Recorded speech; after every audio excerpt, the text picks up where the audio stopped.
Vous êtes aussi allé sur le site d'un autre crime de guerre américain atroce qui, avec le temps et face à tant d'autres crimes, a presque été oublié. Nous allons d'ailleurs publier des images de cet endroit. Il s'agit de l'attaque contre le pont B1, un grand pont alors en construction, qui aurait été, je crois, le plus grand pont d'Asie de l'Ouest, au Moyen-Orient. Le plus grand. Le plus haut. Et c'était à Kashan. Des gens pique-niquaient sous le pont au moment où il a explosé. Ah tiens, faisons sauter un pont au-dessus de gens qui pique-niquent. Peu importe, non? Trump a donné l'ordre de détruire les infrastructures. Voilà ce que c'était. L'horreur.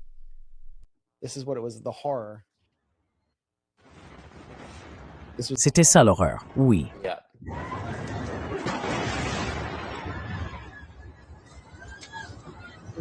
Qui fait ça, à part les États-Unis et Israël, à une telle échelle?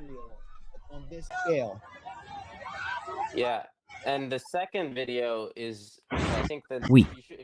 Et la deuxième vidéo, je crois que si vous regardez la suivante, on peut voir, je pense, 7 bombes anti-bunker larguées. Si c'est bien la vidéo à laquelle je pense, elle repasse ensuite au ralenti.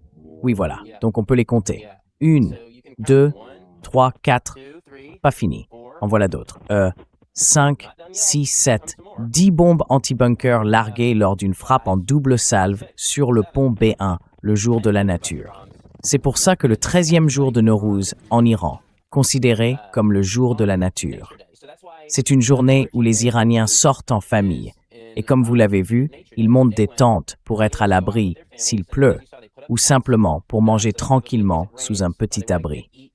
Ils vont dans la nature, dans de beaux endroits. Et la zone autour de ce pont fait partie de ces lieux. On m'a dit qu'au moins 2000 personnes s'étaient rendues dans cette région ce jour-là pour profiter du plein air avec leur famille.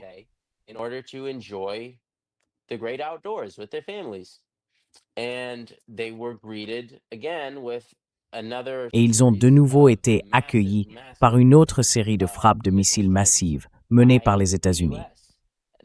Ce pont, c'était un projet colossal. Les travaux ont commencé il y a 7 ans et on m'a dit que le coût total s'élevait à environ 3 000 milliards de dollars. C'est difficile de donner un chiffre exact en dollars américains parce que la valeur de la monnaie iranienne a énormément fluctué pendant ces 7 années. Mais on parle de plusieurs centaines de millions de dollars. C'était vraiment un chantier immense. Et on m'a précisé qu'au moment de sa destruction, il n'était pas encore terminé. Il restait environ 1 mètre d'écart au milieu. Ce simple fait contredit complètement ce qu'affirment les médias occidentaux et certains gouvernements, à savoir que ce pont aurait eu un usage à la fois civil et militaire. Il n'était même pas achevé. Comment aurait-il pu servir à des fins militaires? Double usage. L'armée a traversé le pont. Enfin, sauf que personne ne pouvait vraiment passer sur ce pont. Sauf que personne ne pouvait traverser le pont en voiture. Et n'oublions pas combien d'universités ont été bombardées. Tellement d'universités ont été bombardées par les États-Unis et par Israël à travers l'Iran dans le but de détruire leur base de connaissances. Et il disait toujours « double usage, double usage ».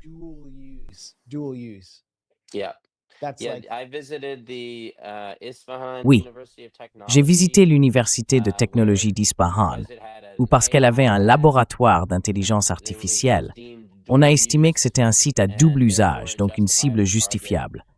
Mais si on appliquait ce même critère aux universités américaines, toute la Ivy League deviendrait une cible.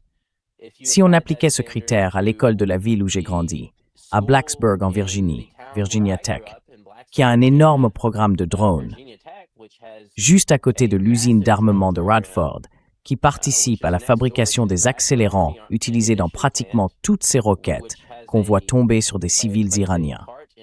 Selon cette logique, ma ville natale serait rayée de la carte en un instant et personne ne pourrait s'en plaindre.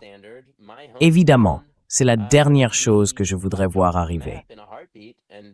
Et pour cette raison, et pour bien d'autres encore, j'aimerais que notre gouvernement arrête de faire exploser des écoles et des universités. schools and universities. Dual use, Stanford. Réseau à double usage de Stanford, qui sert de vivier pour la CIA.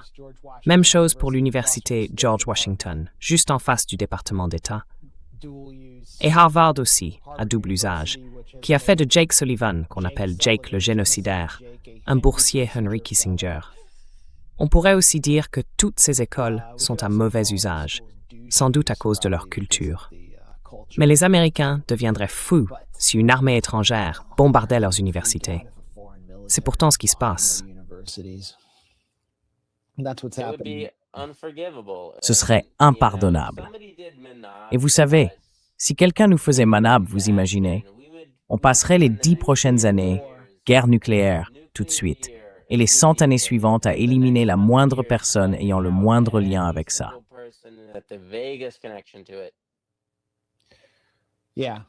Oui, imaginez si l'Iran bombardait une synagogue aux États-Unis. Eh bien, nous, on a bombardé une synagogue en Iran. Personne ne s'en soucie, n'est-ce pas?